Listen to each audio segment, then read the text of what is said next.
Hello, just2good here, and I want to give an update for this channel in 2020. There's a lot to cover here. And apologies for such a lazily edited video. I just woke up and I'm still fighting off a cold. So, yay, thank you Ashton Flash for the great artwork I could use. First off, Coppa, whatever you want to call it. I'm not going to go into the details, but basically YouTube and FTC is going to crack down on channels they deem are for kids. There's a lot of conflicting info, so if you want one pretty interesting perspective of somebody who researched a lot, check out James Bricks' videos on it. But even his videos, I don't know if I see everything the same way, which is alright. It's good to have different opinions. Basically, at this point, this channel being for mixed audiences, where I don't specifically target kids, but Lego itself is seen as a kid's toy, I worry that YouTube itself can delete this channel for what they see as a rule violation, because I'm not going to mark this channel or its videos as for kids. The reason I don't want to mark my channel as for kids is because, again, I don't make these videos for a specific group. I make these videos for people who share the love of Lego like I do, or if you're interested in getting into Lego, or if you want to know more about Lego, or if you want to know if you want to buy a set. And while sure, I may have kids watching, I would say most of my fans are over the age of 13. The teens are probably the most popular demographic, at least from what I've seen from my data, and I have a lot of adults watching as well. So with this Coppa stuff, I'm not going to mark my videos as for kids, because I would be lying in doing so. These are videos not made towards a specific audience, and if that violates YouTube's guidelines, so be it. It's the risk I'm willing to take. But I'm going to warn you, just in case this channel disappears randomly one day, you guys should consider subscribing to my food channel now. It's my most prominent second channel at the moment, so that could be like a backup in a way, but I understand if you don't care about food and you don't want to. Follow me on Instagram and Twitter too, because again, if this goes away, that would be the place I could do updates at. I'm not trying to beg for followers, it's just a suggestion to keep you guys updated in the worst case scenario. Do what you want. Another thing about marking the channel as for kids is that my comments would be removed, my videos won't be notified to subscribers, and I can't even have personalized ads on my videos. And if any of those were missing, my motivation and ability to continue making videos would drop drastically. I will be honest though, I might try to maybe mark like 1 or 2 videos as for kids. It would be upcoming new videos, like say like a Disney Princess 2020 review. See how that works, but even saying that now, I don't think I'll do it. It makes me feel sick thinking about it, and I'm still fighting that cold. Enough of that heavy stuff. Another thing, with all this audience talk, I will say to expect some content aimed more towards an older audience, PG-13 at worst. This isn't directly related to Coppa, it's just something that I've been thinking about with Coppa coming through.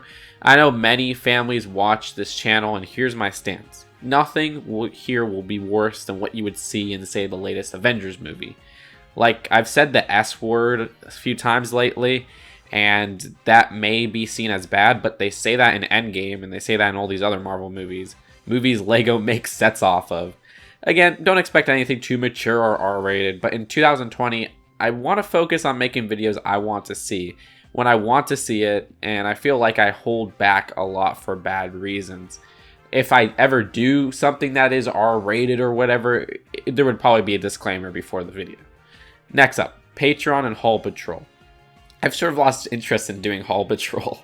So to any Patreon supporters who support me just to make the Haul Patrol number go up, you should probably jump ship right now. There might be one final episode, but I can't even promise that. Like, I got one thing on clearance, so I could possibly make it, but it'll just kind of be pushing it.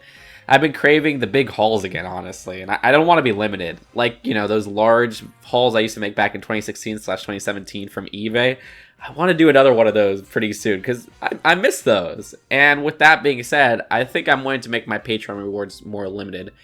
Unfortunately, I think I'm going to take out the weekly updates, because I want to do more things as it happens and plan them out, which isn't the best approach, but it's something that I think makes me happier with videos. And another thing is, Patreon is if you just want to go that extra mile. So no pressure, and you don't have to support me there. You guys watching the videos and commenting and just being there for here is already so much support, and I appreciate it. But if you do want to go that extra mile with Patreon, feel free to check it out, linked in the description. It's usually at the end of videos, and it would just be something to support with. And I think I'll still keep the appearances at the end of the top 10s where I show all the names of the Patreon supporters, because that's something that I think is deserving in that specific context.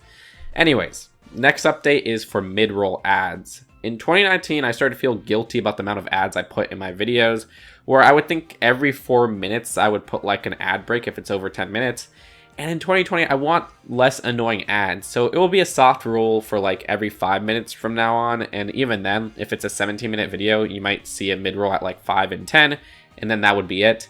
If even that, I might just do one ad break at 6 minutes and that's it. But I want to hear more from you guys. With advertisements on my channel, what annoys you the most? Like sponsored videos, do those annoy you? Is it mid-rolls? Is it unskippables? Let me know in the comments below. I want to hear the feedback, because I never get annoyed with ads on other videos because I have YouTube Red. So it's a perspective I'm not familiar with. And if it is pushing you guys away, if it is annoying you, making my content worse, I apologize, and I want to hear from you guys. I always like constructive criticism. Next, I worked pretty hard on a lot of videos in fall and winter, so don't expect too many videos in the first half of the year. Like, I'm telling myself I'm taking January off, but knowing me, I'll probably still upload like a video a day. Making videos is just part of my life. Whew, this is a lot. Finally, for videos to expect in 2020, again, I want to do content I want to see more than anything. And this means be open to some weird videos, maybe some stuff that's not even related to LEGO, but don't fear that I will not be posting reviews and top 10s, because I love doing those too. You may even get things that you've wanted to see for a while now. Ooh. One new series I plan to do is like a video series of me watching the Ninjago show for the first time, probably season by season. A series of me watching Clone Wars for the first time, again doing like a season review with each one and showing my initial reactions. And I always say this, but I do want to do a mock or something in 2020. I really do. And I also want to do more of that building a Lego room video, because I was making progress and then I just kind of stopped because I was so busy in fall. And my room is such a mess. Like, David from Solid Brick Studios did a room tour when he came over, and it's awful. It's embarrassing, honestly. So check out that video on his channel, but it's a mess, and I want to fix that. I want to make my room organized, and that's a goal I want to complete in 2020, and I'm more likely to complete than, say, finishing a mock. Oh, and also, if you are craving some non-LEGO content, I've been doing a Let's Play with my mom on my mom's channel, which is still a thing. She uploads there occasionally. Anyways, again, thank you guys for sticking with me this whole time. I don't have too much else to say, but I wish you guys are having a fantastic new year. I'll see you guys later. Peace out. Bye.